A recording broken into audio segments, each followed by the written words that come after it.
bonjour à tous. Je me présente, Antoine Elie, doctorant en début de deuxième année au sein du L2N, donc laboratoire nanotechnologie, nanomatériaux de l'UTT. Je suis un ancien étudiant de l'UTT également, branche ingénieur MTE, et j'ai fait le master Nanofot, donc la Graduate School Nanofot, également à l'UTT. Donc mon sujet de thèse s'intitule « Suivi en temps réel de contamination chimique en milieu aquatique complexe à l'aide de nanocapteurs ADN ». Et cette thèse est sous la direction de Claudia Cosio, qui est professeure dans l'environnement au sein de l'Université de Reims-Champagne-Ardenne et rattachée à l'UMR CBio, spécialisée dans la biosurveillance des milieux aquatiques, et également sous la direction de Julien Proust, enseignant-chercheur au L2N, ici à l'UTT.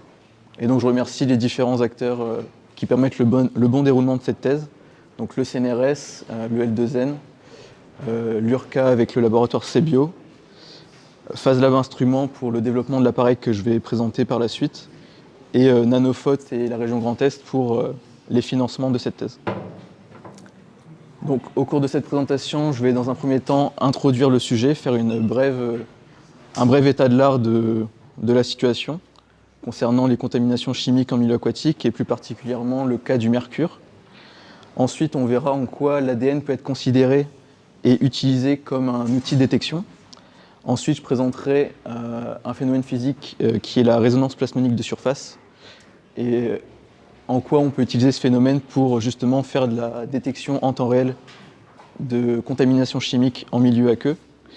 Ensuite, je présenterai les différents résultats associés à cette technique. Puis enfin, je conclurai avec différentes applications et perspectives envisagées au cours de cette thèse.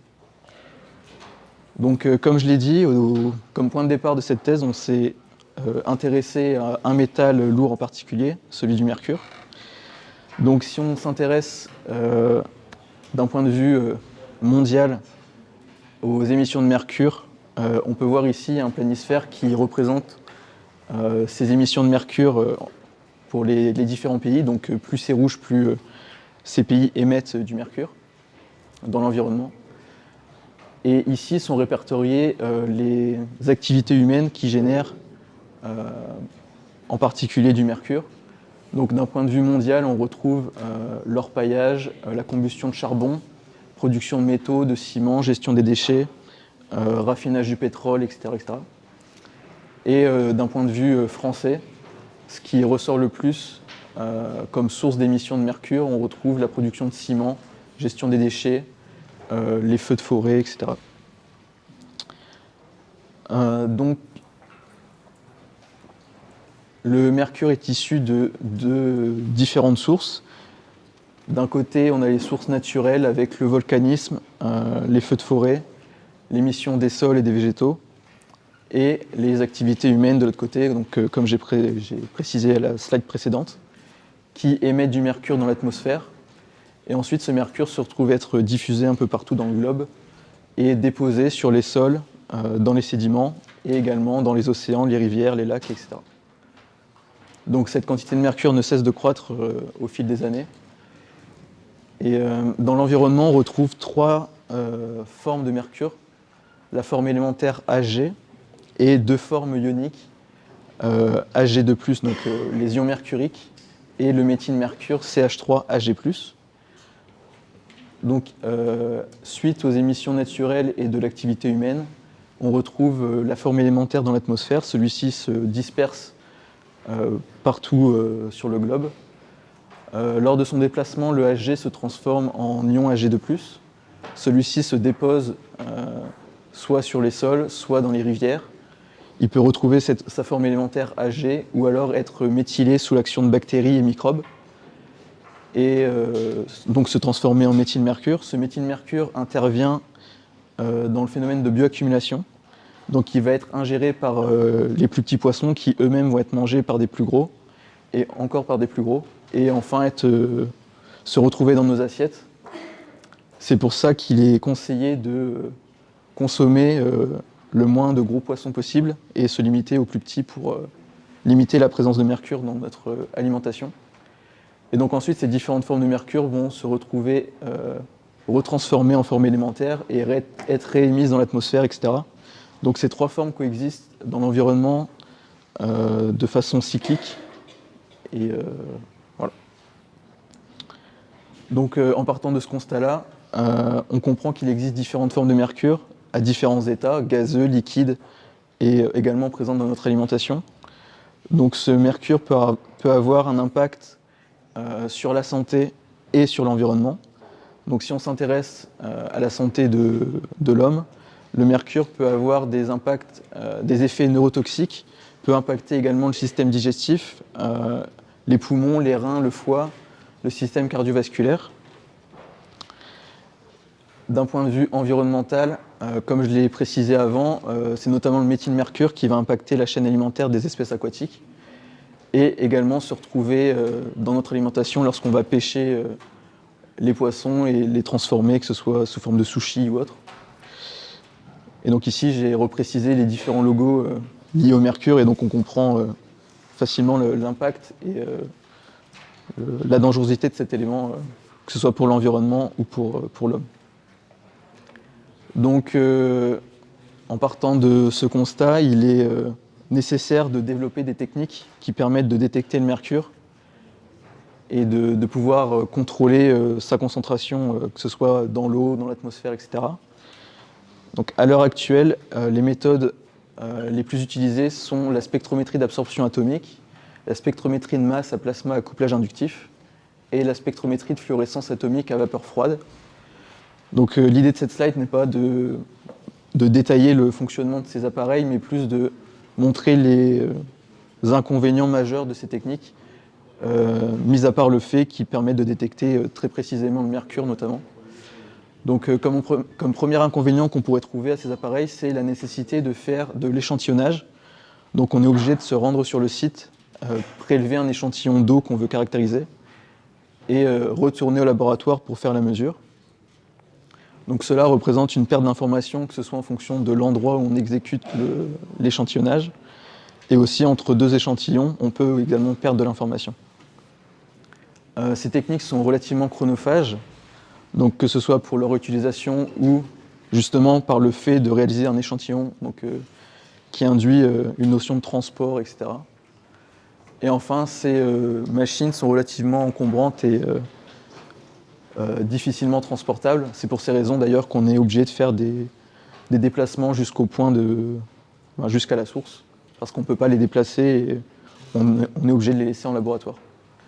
Et donc c'est en partant de ces observations-là que le sujet de thèse est apparu, et l'intérêt pour la recherche de développer des techniques qui fonctionnent en temps réel, donc qui ne nécessitent plus d'échantillonnage, qui soient transportables et utilisable pour le milieu aquatique, tout en utilisant des brins d'ADN. Donc, pourquoi l'ADN peut être utilisé comme outil de détection, en particulier dans le cadre du mercure? Il a été montré en 2006 que la thymine, qui est une des 4 bases d'un brin d'ADN, donc thymine, adénine, guanine, cytosine, avait une affinité particulière avec les ions Ag2+, et former un complexe de cette forme, thymine, Ag2+, thymine. Donc avec un ion Ag2+, au centre, et qui forme 2 liaisons avec une thymine de chaque côté. Et donc l'idée, c'est d'utiliser cette affinité et la formation de ce complexe pour capter ces ions Ag2+, et pouvoir les détecter et les mesurer. Donc à l'heure actuelle, il est possible de synthétiser nos propres séquences, dont on choisit la séquence. Donc la séquence qu'on a choisie, pareil, on s'est inspiré d'un article qu'on peut trouver dans la littérature, qui est fortement chargé en thymine et qui a la particularité de se replier sur lui-même en présence d'ion Ag2+. Donc on imagine ce T-là qui va se replier sur le T en face là-bas. Un premier Ag2+, va venir se loger en raison de cette affinité thymine, Ag2+, thymine. Puis ensuite, les suivants vont s'intercaler et ça va se refermer un peu comme une fermeture éclair, si on veut, ou comme ce qui est représenté sur la petite animation ici. Donc voilà la méthode qu'on utilise pour justement capter ces ions, Ag2+, entre autres. Donc là, la question qu'on pourrait se poser, c'est comment être sensible et détecter ce repliement du brin, et donc être capable de détecter la présence ou non d'ions Ag2+, dans notre solution. Donc pour ça, on utilise la SPR, donc pour résonance plasmonique de surface. Donc pour simplifier au maximum la chose, au sein du dispositif SPR que je vais présenter ensuite, on retrouve un prisme en verre comme celui-ci. Par-dessus, on a déposé une fine couche d'or et on a un faisceau laser qui passe à travers ce prisme et qui est réfléchi sur un détecteur. Et donc pour des conditions particulières de longueur d'onde et d'inclinaison du faisceau laser, on peut engendrer des résonances ici en surface, donc ce qu'on appelle des placements. C'est une oscillation des électrons libres qui se retrouvent dans le métal. Et ces placements sont extrêmement sensibles à ce qui se passe ici à l'interface juste au-dessus de l'or et vont impacter du coup le signal réfléchi sur le détecteur. Donc l'idée est de venir ensuite placer un système microfluidique par-dessus ce prisme, faire passer les solutions qu'on souhaite caractériser et observer ce qui se passe justement à la surface de l'or. Donc l'idée c'est de venir accrocher les brins d'ADN sur cette surface d'or, venir passer les différentes solutions contenant du mercure dans le système microfluidique et observer l'interaction entre les brins d'ADN et les ions Ag2+, ici en surface de l'or, et observer du coup l'impact de cette interaction sur le signal en sortie. Donc le dispositif que j'ai utilisé, c'est l'Ipsolab 2 Channel de PhaseLab Instruments. Donc il est développé ici à PhaseLab Instruments qui est au Technopole juste à côté de l'UTT. L'avantage de ce SPR-là par rapport aux autres SPR qu'on peut trouver dans le commerce ou en laboratoire, c'est vraiment le côté compact de cet appareil. Et donc ici on retrouve le prisme en question, donc une vue du dessus avec le prisme en verre, la couche d'or, les deux canaux, donc la cellule microfluidique qu'on imprime et design ici à l'UTT, ou qui est schématisé ici. Et donc cet ensemble prisme est introduit dans l'appareil sous cette partie en plexi. Donc on referme et au-dessus de cette pièce en plexi, il y a des tubes qui sortent, qu'on peut voir ici. Donc un côté de ces tubes sont plongés dans les solutions qu'on souhaite caractériser et l'autre partie est reliée à des seringues dont on va venir tirer les pistons à une certaine vitesse pour contrôler très précisément le débit. Et donc ces solutions vont être aspirées, vont passer dans les trous ici, passer dans les canaux, ressortir et être stockées dans les seringues de l'autre côté. Donc ici j'ai reschématisé justement le prisme en verre, la couche d'or. Au départ on a tous nos brins d'ADN qui sont dépliés, bien alignés, bien rangés sur notre surface d'or. Et ensuite on va venir introduire des solutions contenant des ions Ag2+, qui vont engendrer un repliement progressif du brin. Celui-ci va impacter les placements et donc le signal en sortie. Donc ici sur la petite animation, on retrouve exactement les différents éléments qu'on retrouve dans l'appareil. Donc le faisceau laser qui est réfléchi sur un détecteur. Ici en jaune est schématisée la surface d'or du prisme. En bleu, mes brins d'ADN, dans mon cas, qui sont accrochés sur ma surface d'or. Et en rouge, l'analyte, donc dans mon cas le mercure, qui lorsqu'il vient s'accrocher sur les brins d'ADN engendre un décalage du signal. Et c'est ce décalage-là qu'on va caractériser et relier à la concentration en ions Ag2+. Donc ici à gauche sont représentées les différentes étapes lors d'une manip SPR que j'ai pu réaliser. Donc il y a dans un premier temps une étape de calibration, ensuite différentes étapes de rinçage pour avoir une surface d'or très propre. Ensuite l'étape de fonctionnalisation consiste à justement accrocher mes brins sur la surface d'or, donc passer d'un état prisme vierge comme celui-ci à un prisme recouvert de brins sur toute la surface. Et ensuite, j'alterne entre des solutions de rinçage et des solutions de test au cours duquel je fais augmenter la concentration en analyte pour faire justement décaler le signal progressivement et relier ce décalage à la concentration en mercure des solutions. Et donc ce décalage est induit par le repliement progressif des brins à la surface. Donc à présent, je vais vous présenter les différents résultats qu'on a pu obtenir avec cette technique. Donc pour cela, on a comparé deux formes de mercure, les deux formes qu'on retrouve essentiellement dans l'environnement. Donc le méthylmercure CH3Ag+, et les ions mercuriques Ag2+. Dans le cas des ions CH3Ag+, en raison de leur monovalence, ils ne peuvent former qu'une seule liaison avec les thymines, donc ils vont s'accrocher progressivement sur chacune des thymines, mais n'engendreront pas de repliement du brin. Donc si on regarde l'évolution du signal en fonction de la concentration de ces ions, on obtient un décalage progressif du signal, qu'on peut voir aussi ici. Et donc si on trace la position de cette résonance en fonction de la concentration en ion CH3Ag+, on voit un décalage progressif de cette résonance qu'on explique par justement une accroche progressive de cet ion sur le brin, mais n'engendrant pas de repliement.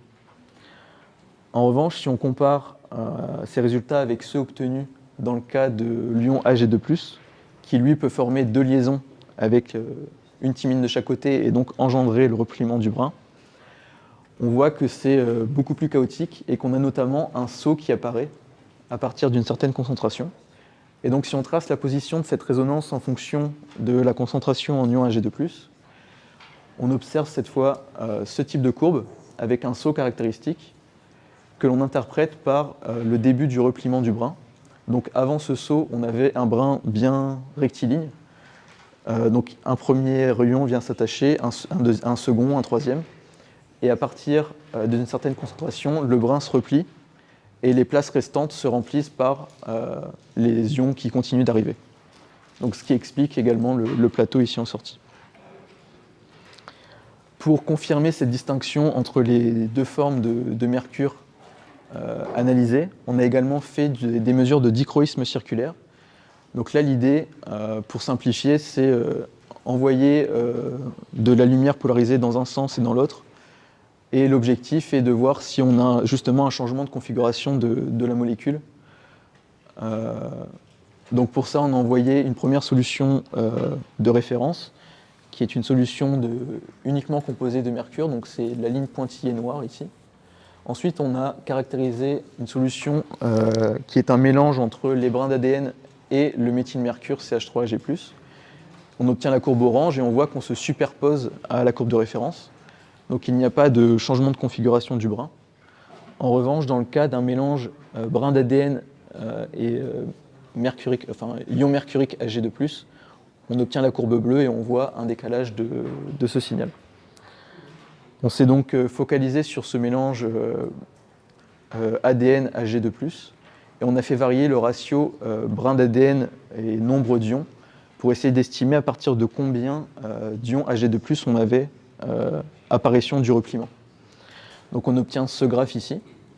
Et si on trace cette fois la position de ce maximum en fonction du ratio et donc de la concentration d'ion Ag2+ par rapport à celle de brin d'ADN, on obtient un nouveau saut caractéristique qui nous permet de dire qu'à partir de 3 ions pour un brin d'ADN, on a apparition du repliement. Donc avant, quand on a 1 et 2 ions, on a le brin qui reste déplié, et à partir de 3, il se replie et finit par se remplir avec les autres ions. Ce qui explique une nouvelle fois le plateau ici. Donc voici une première méthode qui permet de caractériser et mesurer la présence d'ions Ag2+ en milieu aquatique de façon continue et à l'aide de brins d'ADN. Et maintenant, je vais vous présenter deux autres techniques qui sont en cours de développement et qui vont permettre de confirmer ou du moins comparer les résultats avec cette première technique. Donc la première consiste à faire un suivi de fluorescence à l'aide de la microfluidique toujours, donc pour avoir cette idée de mesure en temps réel et en continu. Donc pour cela, on a réalisé un réseau de nanocylindres d'or, qui est schématisé ici. Donc ici, on a des images faites au microscope électronique à balayage de ce réseau. Donc on retrouve les nanocylindres d'or bien espacés, etc. Là ensuite, on a une image AFM de ce réseau, qui permet de bien voir la topographie des différents plots. Et donc l'idée, c'est de venir placer ce réseau au niveau d'un des canaux de la cellule microfluidique pour venir passer des solutions au niveau de ce réseau. Alors pourquoi on fait ça? La première étape consiste à préparer du coup l'échantillon. On viendrait passer une première solution, ici schématisée en vert, qui contiendrait un premier brin d'ADN dont on a, pareil, choisi la séquence et dont on a accroché à l'extrémité une fonction thiol qui permettrait de s'accrocher sur nos nanocylindres d'or. Donc on se retrouverait dans cette configuration. Ensuite, on viendrait passer une deuxième solution, ici schématisée en rouge, qui contiendrait le brin complémentaire à ce premier brin, et qui aurait à son extrémité un fluorophore. Donc on se retrouverait là dans cette configuration-là, et à cette étape-là, l'échantillon est prêt à être utilisé. Et donc ensuite, on viendrait passer des solutions contenant du mercure de plus en plus concentrées, et en supposant que l'interaction entre les ions mercuriques et la thymine est plus importante que celle entre la thymine et l'adénine, on aurait un remplacement progressif de ce brin complémentaire par les ions Hg2+, ce qui engendrerait une baisse de la fluorescence, plus on augmenterait la concentration. Donc ça serait la première technique qu'on va tester. Et la seconde serait faire des mesures ellipsométriques. Donc là, on suppose qu'en fonction du temps d'exposition au mercure, l'or pourrait changer de configuration en surface. Donc soit on ferait varier le temps d'exposition ou alors la concentration en mercure. Donc pour ça, on a réalisé un dépôt d'or sur silicium. Donc c'est les ronds ici que vous voyez au centre.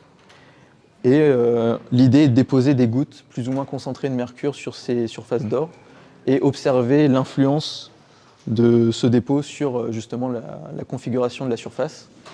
Donc pareil, on suppose que cette surface d'or peut former des sortes de clusters qui engendreraient l'apparition d'une couche effective où on aurait un mélange entre l'indice du mercure, entre l'or et l'air. Et donc en reliant des courbes théoriques à des mesures expérimentales, remonter par exemple à l'indice de la couche, son épaisseur, etc. Et donc remonter à la concentration en mercure associée.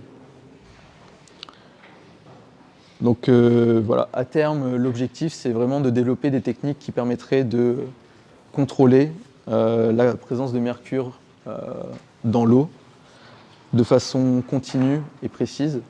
Et on peut imaginer, par exemple, à terme, le développement de tests bandelettes qui permettraient de se rendre directement sur le site, faire la mesure de façon simple, rapide et efficace. Donc voilà. Merci de votre attention et si vous avez des questions, n'hésitez pas.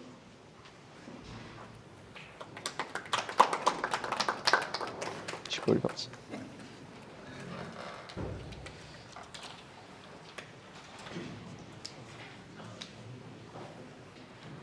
Ouais. Une question. Quand tu as montré l'attachement de l'ion mercure sur le brin ADN, tu as dit qu'il fallait juste besoin de rincer pour recommencer à mesurer. Du coup, ça veut dire que la réaction est réversible? Alors le rinçage, c'est une étape un peu complexe. J'essaie de revenir sur... Ici. Ouais. Du coup, je passe une première solution avec une certaine concentration. Et ensuite, l'étape de rinçage, ouais, l'idée c'est de vraiment bien nettoyer la surface. Mais on n'est pas sûr que... en fait, une fois que le brin est replié, c'est très compliqué de le déplier.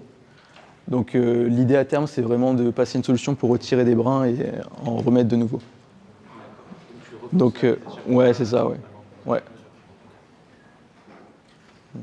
À partir de ce repliage, Ouais. après vous le regardez avec des microscopes, Non, non, on ne voit pas ça à l'œil nu. Non, non. Non, non, ce qu'on observe, c'est vraiment le repliement qui a un impact sur le signal en sortie, et c'est uniquement ce signal-là qu'on peut caractériser en fait. Après, on passe pas l'échantillon par le microscope Non. pour voir si le repliage est fait. Non, non, on ne peut pas voir. Non. Voilà.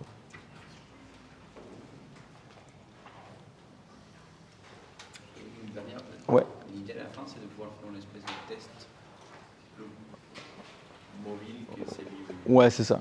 Donc là, l'avantage du SP. test Covid, mais Ouais. L'objectif, ouais, c'est ça. Mais ouais. Là, l'avantage de ce SPR-là, c'est que vraiment, il est très petit. Donc on peut, là, à l'heure actuelle, prendre cet appareil, aller directement au niveau de la rivière, le lac qu'on veut mesurer. Mais ça, c'est une technique. Après, l'objectif, c'est d'en développer plusieurs pour pouvoir les comparer. Et ouais. Pareil, avoir une technique qui fonctionne pour des concentrations très faibles et d'autres qui sont peut-être plus simples à mettre en œuvre, mais qui permettraient de mesurer des concentrations plus élevées pour avoir une large gamme de détection. vous la mesurez autour de la vitesse sur laquelle Ça, sature. ouais, c'est ça, ouais. Donc en fonction du repliement, on va avoir un impact plus important sur le signal. Et c'est ce décalage-là, du coup, qu'on arrive à corréler avec la concentration dans le liquide. Ouais.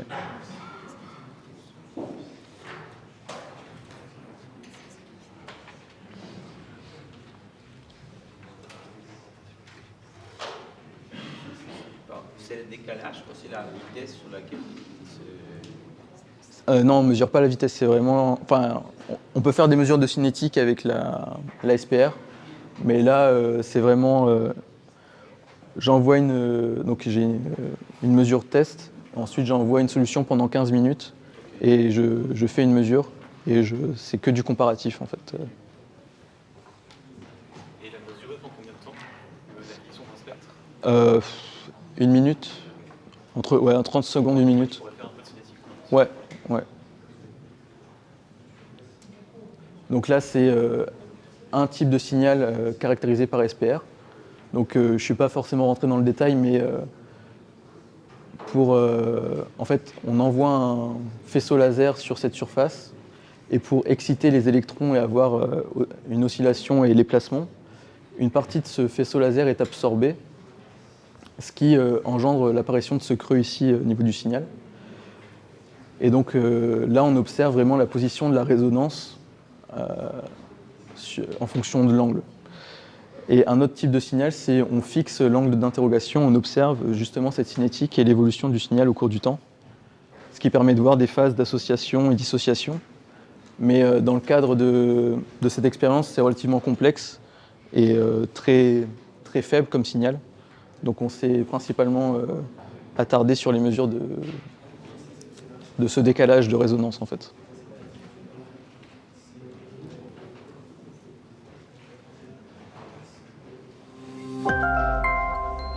Question.